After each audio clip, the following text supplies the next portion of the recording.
Don't forget to check out and grab your copy of one of 3 football game plan books, What Did Football Teach Me?, Football, A Love Story, and Stiff Arming Football Myths. You can find them on our website at footballgameplan.com/books. Welcome to Football Game Plan's FCS Kickoff, presented by the Connecticut School of Broadcasting. I'm Emory Hunt, the czar of the playbook. Mike McCarthy is produced behind the boards and the biggest Central Arkansas Bears fan. But we're now into week 10 of the college football season, so things are a lot easier to see than others. Some things are still even cloudy after last week. That's why we're here to clear things up as we head into week 10.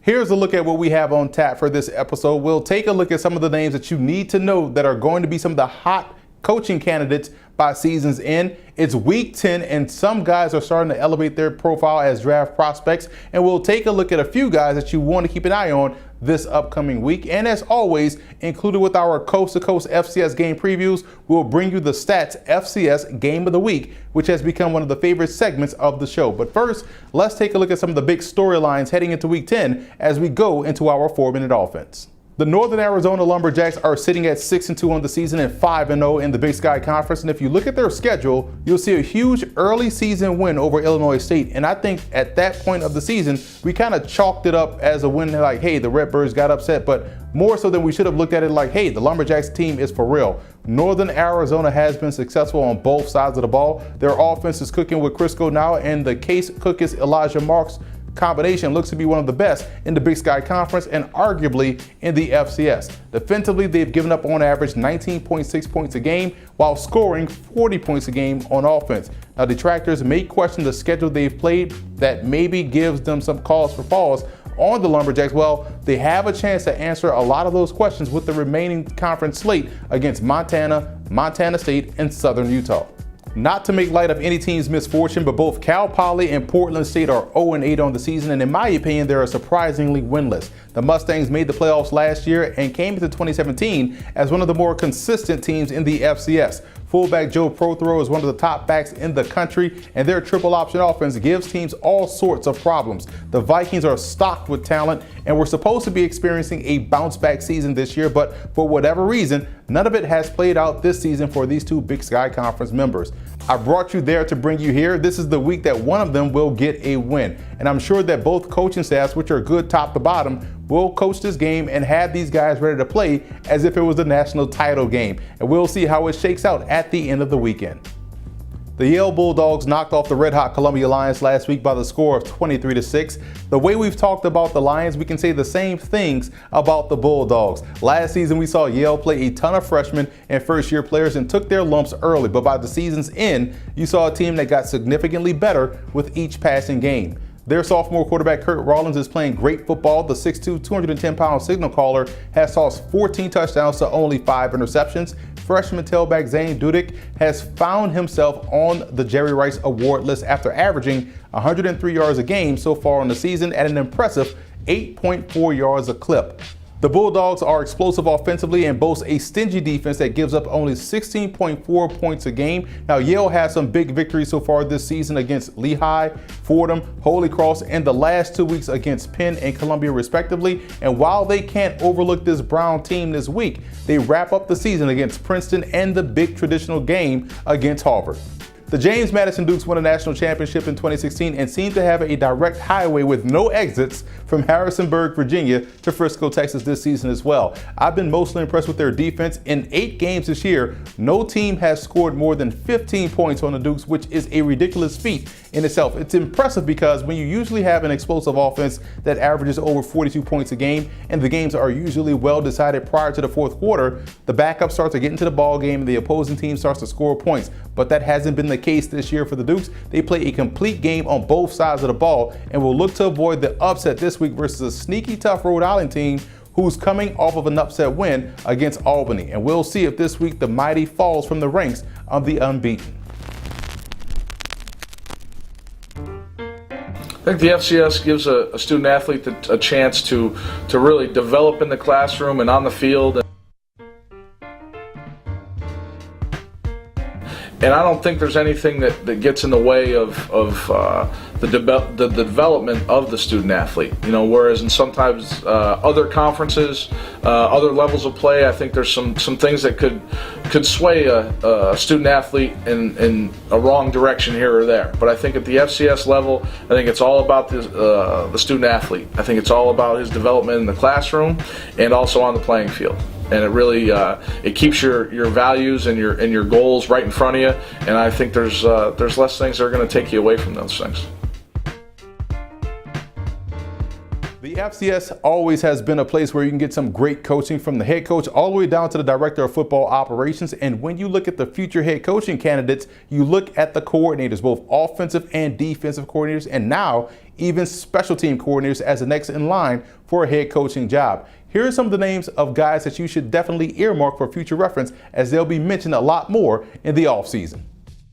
Eric Dooley is the offensive coordinator at Grambling State, and he's a guy that has paid his dues over the course of 20 years of coaching. His offenses at all his stops have been explosive. He also does a great job of developing and maximizing talent. Based off the recent resurgence of Grambling State, I wouldn't be surprised to see his name start to pop up on many head coaching lists. Also, he's one hell of a recruiter. Speaking of explosive offenses, Lehigh's offensive coordinator Scott Brisson is very similar to Dooley in the sense that he has had a lot of success everywhere he's been. What he's doing now with the Mountain Hawks is just flat out impressive. In my opinion, these last 4 years at Lehigh has given him quite the profile to become a hot name this offseason. Tanner Engstrand of San Diego has been one of the more consistent coordinators in the FCS. The Toreros are always one of the top offensive teams in the subdivision and are well balanced in their approach. What also gives him the elevated profile is his track record of success with quarterbacks, and we all know that is everything when trying to have a successful program. On the defensive side, Jacksonville State's defensive coordinator David Blackwell has extensive coaching experience, having been an assistant and coordinator at multiple spots within both the FCS and the FBS. The Gamecocks under Blackwell have become one of the most dominating defenses in the subdivision. Their defense always gives them a chance to be successful, and that speaks highly of what Blackwell could do if given the opportunity to direct the program. And finally, North Dakota State's defensive coordinator Matt Entz has the Bison amongst the nation's best over the last 3 seasons. He's well versed within the Missouri Valley Football Conference, having made stops at Northern Iowa and Western Illinois. Since 2010, he's been only at the FCS level and has experienced tremendous success. And when you're coaching for championships, best believe people will start to take notice. It's time to take a look at some of the NFL draft prospects and their matchups that you want to keep an eye on this upcoming week.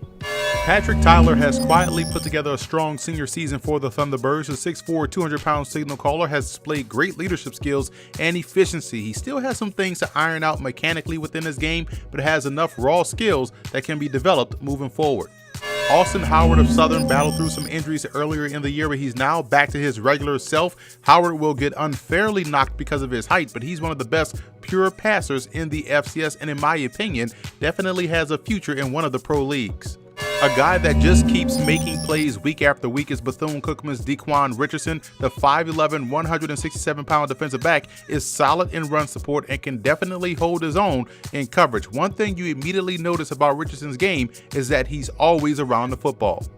And finally, Sion Tehuma out of southeastern Louisiana is finally realizing the immense potential that had him as one of the top high school recruits in the country. At 6'4", 260, Tehuma can play with his hand in the dirt or off the ground as a stand-up edge rusher, so look for him to start to garner a lot of attention moving forward. This week, you can catch me on the broadcast of the Lafayette-Georgetown game in Washington, D.C. up on the hilltop. The Leopards are still in the mix for the Patriot League title and are being led by first-year head coach John Garrett. And while Rob Scarlatta's Hoyas are always well prepared and play a physical brand of football, they will be looking to play spoiler here and get their second win in the process. Now, this game kicks off at 2 p.m. Eastern Time. You can find this game on the Patriot League Network and also on WatchStadium.com. I think that the main reason to choose HBCU is for the family atmosphere. The guys are going to get the core values that their parents taught them, that their family members tried to raise them. You'll have a close-knit atmosphere. You'll actually have guys that care about you as a person. So I think that's the main reason for choosing the HBCU. We've reached the ever so important part of the show where we bring you coast to coast and preview some of the big games this week on the FCS schedule. And we'll start right here in the Northeast at Jack Arute Field, where the flaming hot Central Connecticut State Blue Devils play host to the Red Flash of St. Francis. The Red Flash looks to have gotten back to what makes them good, strong defense and complementary offense, and they come into this pivotal game in the NEC against the Blue Devils looking to notch a big win to help their at-large chances. The same can be said for Central Connecticut State, who still has a chance at the NEC title. They're winners of 5 straight games. The Blue Devils have been equally as impressive on defense, but it's been their offense that has been the story so far this season. They've won a lot of battles up front on offense, and in my opinion, this is their toughest test yet. But look for St. Francis to make Jacob Delgado to beat them throwing the football, and that's a lot to ask of the junior quarterback. I like the Red Flash. The Bulldogs may have been looking ahead to this matchup as they lost a critical game last week against Alabama State. Their main focus will be to win the battle at the line of scrimmage on both sides of the ball. The Braves are coming off of a bye week and are looking to get back on the winning track. This game could give them enough distance in the East Division to all but ensure that they'll get a rematch against Grambling in the SWAC championship game. I don't see them slipping up here, so look for them to roll against Alabama A&M. Pivotal game in the MEAC between North Carolina Central and Hampton. Both teams are still setting their sights on the Celebration Bowl, and this is a must-win game for both squads. The Eagles are getting really good play from true freshman quarterback Chauncey Caldwell, who has gotten better every game and is playing with a lot of confidence. The Pirates are coming off of a heartbreaker to Bethune-Cookman last week. The Pirates are a young football team with a ton of heart, but they aren't there yet to where they can overcome early mistakes and still win the game. Will they have enough offense to overcome a tough Eagles defense is the biggest question in this ball game, and I have a hard time seeing that happen. I like Central. The Bison of Howard is another team in the MEAC that still has Celebration Bowl dreams as they travel to Bragg Memorial Stadium to face the Rattlers of Florida A&M. Defensively, we're starting to see a much better effort from Howard. In this game, they'll have to be excellent in the secondary because they face a Rattler passing game that can threaten you at every level. Florida A&M is coming off of an impressive win over Morgan State, and I really like their receiving core and quarterback Ryan Stanley and the way he's able to throw the football. They are a resilient bunch, and defensively, I worry about the Rattlers in this one. There's just not enough depth there to compete with the go-go offense, so look for the Bison to keep on rolling. Everyone in the MEAC is chasing the Aggies of North Carolina A&T as they face Norfolk State. This game will come down to the running game and stopping the run. The Aggies are one of the best in the FCS at doing both, and they are coming into this game well rested off of a bye. The Spartans suffered a critical setback last week, losing to Savannah State in a game where they needed to win to keep their outside hopes of a MEAC title alive. What was exposed in that game was their inability to stop the run, and that's where I can see things getting shaky here for NSU.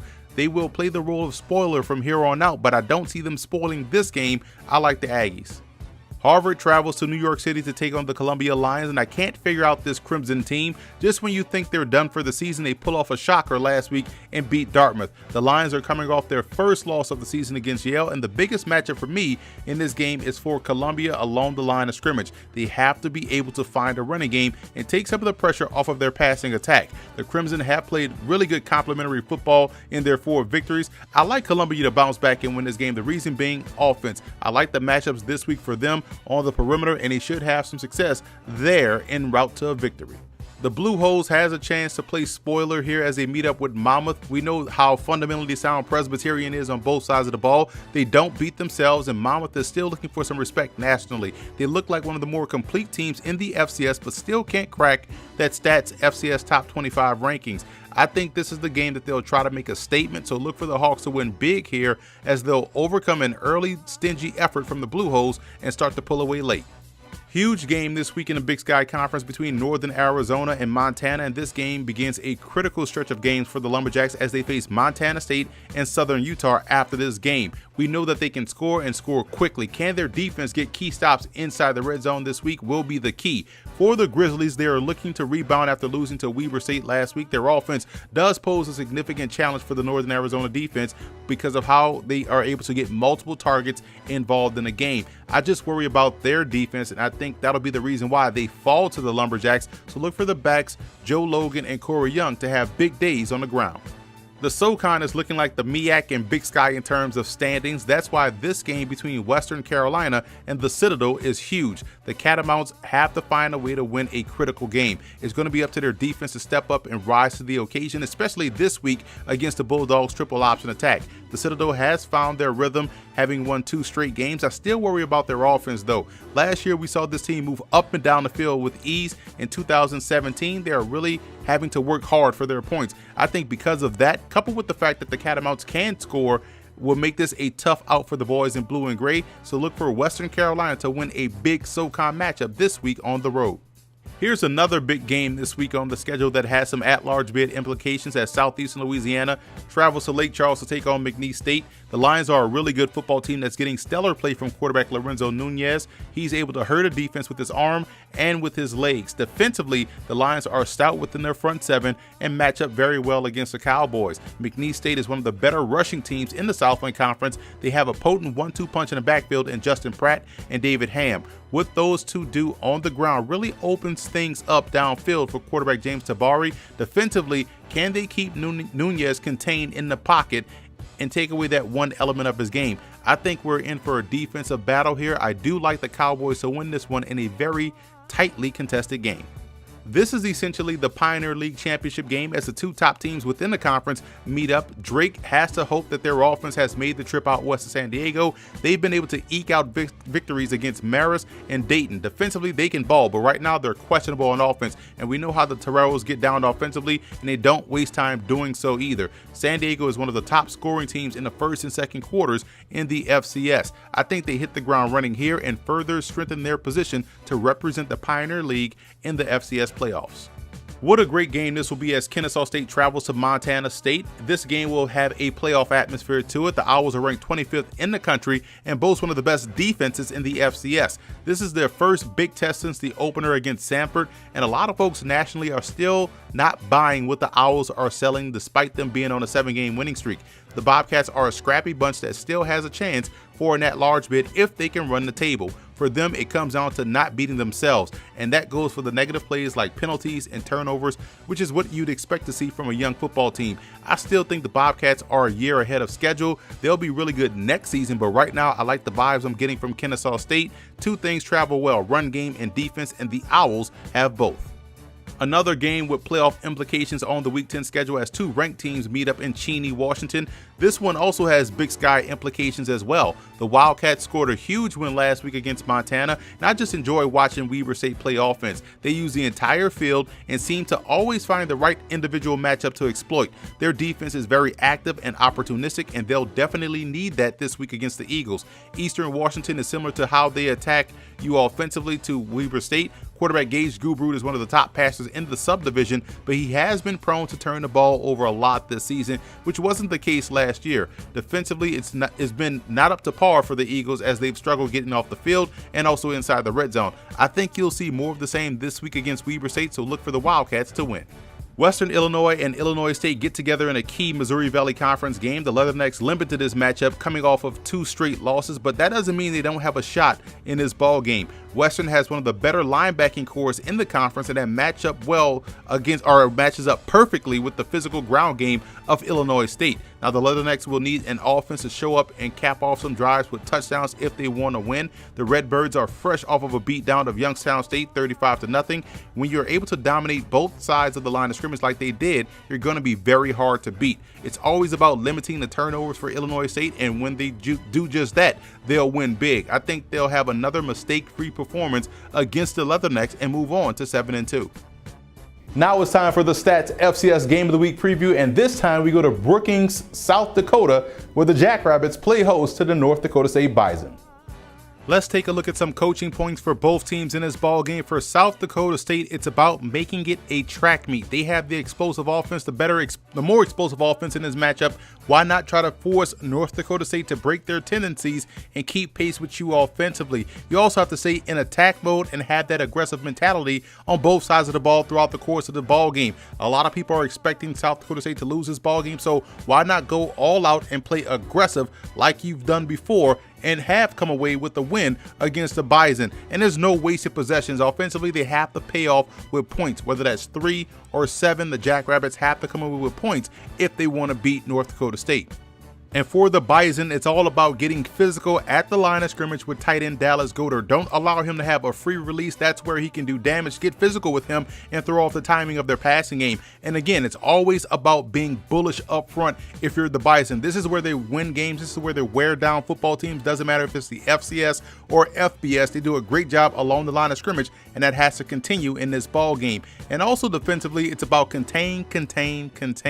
Taron Christian is a guy that can do a lot of damage inside the pocket and outside the pocket. You want to take away one of those options and force him to be a passer within that tackle box. Take away his ability to get outside and extend the play, and that's playing winning football in my opinion. The biggest X factor in this game, in my opinion, for South Dakota State, I know it's going to be a weird one, it's punter Brady Hale and the impact he can have on this game from a defensive perspective. You want to make North Dakota State earn it offensively, and you're talking about a guy in Hale that averages 40 yards a punt, downing 10 inside the 20-yard line, and forced 10 fair catches on the season on 24 punts. So that tells me he gets great hang time, and if you can back up North Dakota State's offense and really make them one-dimensional, I think that gives South Dakota State's defense a chance to get off the field. And for North Dakota State, is linebacker Nick DeLuca. He's going to be charged with the task of keeping tabs on Taron Christian back there in the pocket. Since he has returned to the lineup and has been healthy, this has been a different defense, and he's a difference maker at the second level for the Bison. So Nick DeLuca having a big day could ultimately mean a big win for North Dakota State. I like North Dakota State in this ball game. I know they're playing at South Dakota State. The Dakota Marker game is going to be a great one, but I think the way they play up front along the line of scrimmage on both sides of the ball, to me, is a lot better right now than South Dakota State. They don't have the horses up front defensively to compete with this ground game. And I think you're going to see North Dakota State slowly take the air out of the ball and make this a possessions game. I think that's how they're going to ultimately win the Dakota Marker game. So that's it for this week's episode of the FCS Kickoff. I'm Emory Hunt, the czar of the playbook. Be sure to follow us on all of our social media accounts, and also go on iTunes and subscribe to the FCS Opening Drive podcast, where David Hashagen and myself review last week's action and also preview the upcoming week and also some key storylines in the FCS. And don't forget to check out our FCS Conference Whip Around, where all 13 of our FCS Kickoff correspondents get you up to speed on what's coming up this week in the FCS.